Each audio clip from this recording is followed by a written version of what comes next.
Blues versus Port Adelaide, 9-11-65 to 11-13-79. The Power get a win. It's been a couple of years now since we beat Carlton, so it was nice to get the win. I didn't think, I wasn't very confident going into it.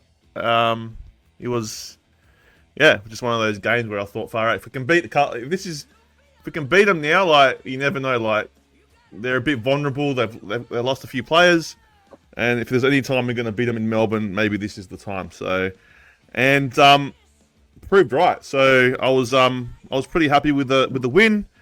If you go back and watch the watch along, I was fucking losing it every 5 seconds. But the game itself, it was a good contest. In the beginning, I thought the first quarter was pretty tight. Second quarter, we did let them get a bit of a run on, and it looked like it was all lost. There was a few free kicks that they got. They got 3 goals out of the free kicks, and it kind of like stifled our momentum. And then they got a lot of momentum out of that. They did score another few goals, and then we were down by about 35. And it looked pretty bleak. I'll tell you the truth, it looked a bit bleak. Like, I was like, this is normal. But I did notice that we did have some good pressure. Our pressure was up, which was good. And in the second half, to keep them to 1 goal, 3, I was pretty happy with that. Like, you can't not be happy. But the second half was really good. They pressured. I thought Asava in the forward line was great. Kind of gave Carlton, McGovern had to go on to, because normally he plays on, he would have played on Georgiades Yodiadi, but then he had to go on the Sava, and the Sava was a different matchup for him. So no, it was good. I said last week, guys, Asava, if you're listening, Hinkley, if you're listening, you can't play in the back line. You got to play in the front, in the forward line. And when I saw it happen, I was like, thank God.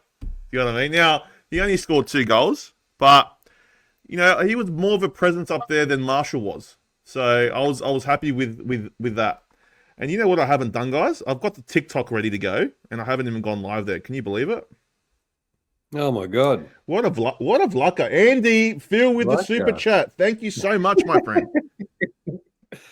Thanks, Andy, for the super chat. That's awesome. Sorry, guys, I forgot to go live on bloody TikTok. Now all the TikTok fans are not going to know what's going on. I thought you were a professional operator, Chris. I got too excited, man. I got too excited. Right, we're on TikTok. We're on TikTok. All right. Anyway, look, I was happy with it. Yeah, as I said, I was happy with Asava going forward. As I said, he just brought something different than what I thought. He was harder on the ball. Todd Marshall's not as hard. I don't know. I think he has to stay there. I think if the matchups suit, I think he should stay there. I don't think. I mean, it's good to have a big body in the back line. Don't get me wrong, but he's not reliable up down. He's not reliable down back. You've seen in the way he plays. So, but yeah, look, our midfield weren't great. They still weren't that fantastic. Butters didn't have much of an influence. So Rosie, Chinkota really clamped on Butters for 3 quarters. I think in that third or fourth. I think he went to Rosie, and Butters got a bit more of the ball. So, but he's a good player. Thanks for the super chat, man. You come all the super chats. Unbelievable. Thank you, Sad Sandwich. Is that Sad Sandwich? Yay. No Rousey at Fantasia, no Carlton. Perhaps. Relax. Sad Sandwich is more. He's a happy St Kilda supporter. What can I? Look, this game keeps us alive. I'm not saying we're gonna do any damage. I still think that we've got a lot of work to do. I still think that we're very easy to score against. It's a problem. But look, you got to be happy with Big Carlton. Got a massive game this week. against the Swans. If we can beat them, who knows? Who knows?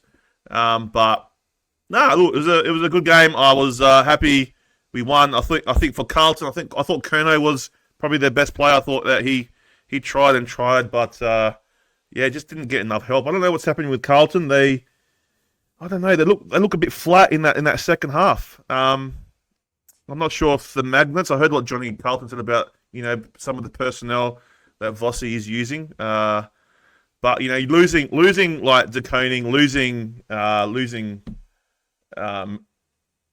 Mackay and Akers. I mean, there's some good players there. So we're lucky that they weren't playing, I think, and especially Mackay. He does he does hit the scoreboard. So he could have been the difference. Who knows? But not having him there now. I know Johnny Carlton had a go at the Port supporters on the weekend. I know he did. But I'm going to have a go at the Carlton supporters. All right. Now, not Johnny Carlton, not Johnny Carlton, but I was reading on social media there were a few people were upset about the 5-day break. Now I get it. The 5-day break sucks, but you got to remember, Carlton supporters. All right. When we played you guys in round 12, we had a 5-day break too, and we came back from Tasmania, so it was the same kind of thing. And we played North Melbourne too in Tassie before then, so we had a 5-day break. But I did see that, and Johnny Carlton. I'm not specifically talking to you because you never said that, but I did see it on some social medias, and happy Port supporter. I don't know where our season's going. We could definitely miss the 8. There's 4 tough games coming up. But we could be in there. Who knows? I don't know, guys. I don't know where Port sits. I just do not know. It's going to be interesting next 4 weeks. But I'll go to the King because we'll leave the best for last. King of the North. Did you watch this one? And what do you think of both teams? Do you think Port can make some damage in the finals, or can they make a run for the finals? And is Carlton still a top 4 side? Are they still going to be pushing for top 4? I think that what Port Adelaide showed in the second half was good pressure. We haven't seen that sort of pressure for a while, and they've struggled to get that happening. Harry being out, me and Johnny Carlton talked about it on Sunday night. About once Harry was out, that was done. So Johnny Carlton will talk about that a bit more detail. But they're just in a bit of a slump at the moment. To me, it's good that it's happening now and not at the end of the season or not in finals. They can figure it out. They've still got 4 to 5 weeks to get the team back on track. So I think they're still top 4. They'll still be up there, up and about in the finals, and I think they'll go quite a long way. So well done, Port Adelaide. And Carlton will kick back. They just need one good confidence win to confidence and momentum is massive for every single team this season. And once they get their mojo back, then you'll see them back on track again. So no doubt about that. All right. Yeah. Definitely confidence is a huge thing, and if you're down on confidence, you've lost a few players. And I think every team's gone through that this year. So it's better that Carlton's going through it now. They're still in that top 4 position. So if they can iron it out now before the finals happen, then they could go far. So, but Johnny Carlton, how you feeling? I know you were a bit upset on the weekend, but time heals, and you just got to look for the next game. But we'll go back to this game. So after you saw the round finish, do you still see Carlton vying for that top 4, top 2 spot?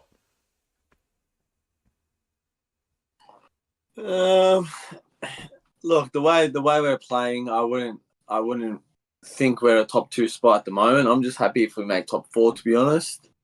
That's our next step.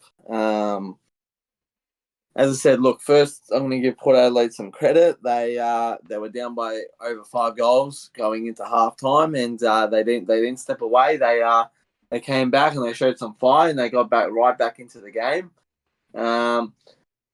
To be honest, I wouldn't say Port Adelaide kept us to 1 goal. I just thought our ball movement was absolute pathetic and disgusting. We had a lot of chances. We had, I think it was 1 goal 5 or something. Easy goals. Selfish players. Just kept going down the line without Big H down there. Look, I said to you boys before the chat, when Harry was out, I messaged the group chat and said, boys, it's all over. Port Adelaide's won. And Chris was like, "Oh, don't say that, man. The game hasn't even started yet." But as I said, you clearly don't know how important Harry Mackay is to Carlton. He's probably our most important player because all we use him for the ball movement down the line, and then we use him for his marking options in the forward 50. He's one of our most important players behind Cripps and Curnow. And for him not being there, and for Akers not getting back down there and helping the defence like he always does, it was a big problem. And look, Port Adelaide capitalised it. They put Radaglia down forward, and obviously once they found out Mackay was out, they did the switch, which was a smart play because obviously now McGovern couldn't be that third intercepting tall mark position. So obviously he had to now stick on Geordie Artis because that's who Kemp was going to go to, but Kemp had to go to Radaglia. But look, as I said, I thought Port's midfield was pretty low. I thought our midfield was on top, but unfortunately around the ground it was just terrible. I said a lot about it on Sunday. I think 1 goal after halftime is absolutely pathetic. Even North Melbourne and Richmond can do better than 1 goal in the second half of football. We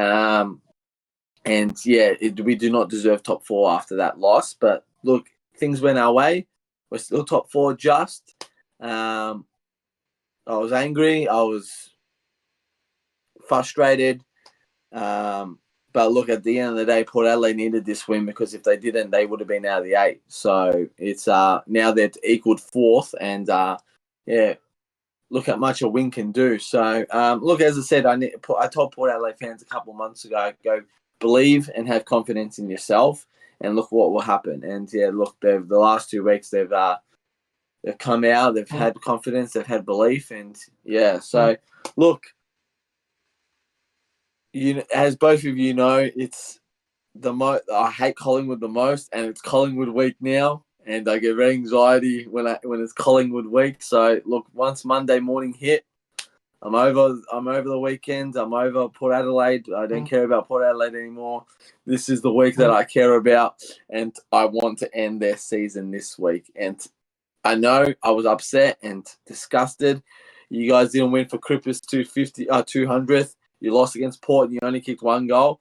But you can easily make it up to me by beating Collingwood this week and ending their season. So if we don't, Johnny Carlton won't be here next Tuesday night. That's all I'm going to say. So let me ask you this question. So the Port Adelaide game stung, right? That, the loss would have stung. Is this loss, if a loss comes against Collingwood, would it sting really worse? Would it sting worse? It's the worst. It's the worst out of all of them. The game that has stung the worst was Collingwood at Greek Easter when Dacos kicked a goal with a minute to go. That game's still in my head. It still haunts me to this day. This win has to have a win. We need to spoil their 400th Scott Pendlebury party, and we need to make sure this is why we're a top 4 team in the expense of Collingwood. Yeah, 100%. We've got a few people in the TikTok. We're mute. I'm mute. What the heck? We're mute. Can you hear us now? Can you hear me now? Sorry, guys. I'm just all over the place. Sorry, TikTok. Dacos is your dad. No, he's not. Dacos has more flags than you have seen Carlton wins. Far out, man. They're going crazy in the TikTok. They love you over there on TikTok. Come on. Chris C. Gemmell goes, did Port have more answers or did Carlton have more questions in this game? Oh, I think Carlton had more questions, I guess, because there was, we're not used to them playing in that manner. But I mean, I don't know, man. It was a crazy game, and it was a crazy game, and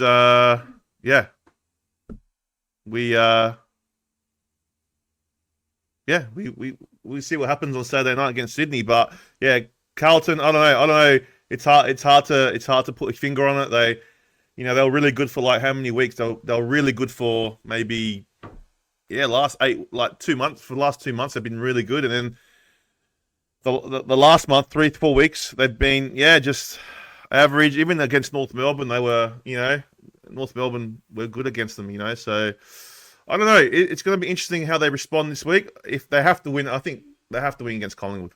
Have to win. Is that right, Johnny? Have to win. Have to. Must. 100% has to. Relax, Johnny. I was at Collingwood versus Richmond last week, and honestly, Collingwood are done. Blues by 34 points. There you go. Hope so, mate. Hope so. All right, guys. Who will come in for Mackay? Is Mackay coming? Mackay will be back this week. Yeah. Mackay and Akers both in this week. Yeah, big ins. Who goes out? So Young will go out, obviously. David Cunningham broke his shoulder in the first 3 minutes of the game. Yeah, he did too. Yeah, I saw that. Far out. There's a loss of him. He's too injury prone. That's the last time you'll see David Cunningham in a Carlton jersey. I'm telling you right now. I think Jack Carroll is going to get dropped, and I think Ollie Hollands is going to get dropped about fucking time. Ollie Hollands, you did say that he needs to be dropped, so like just for one game and then come back, just refresh. So yeah, he needs to break the porky. Yeah. Now, guys, anyone that is waiting for us to give us our tips for next week, we're reviewing round 20, and then after that, we'll be doing our tips. So stick around. Ooh!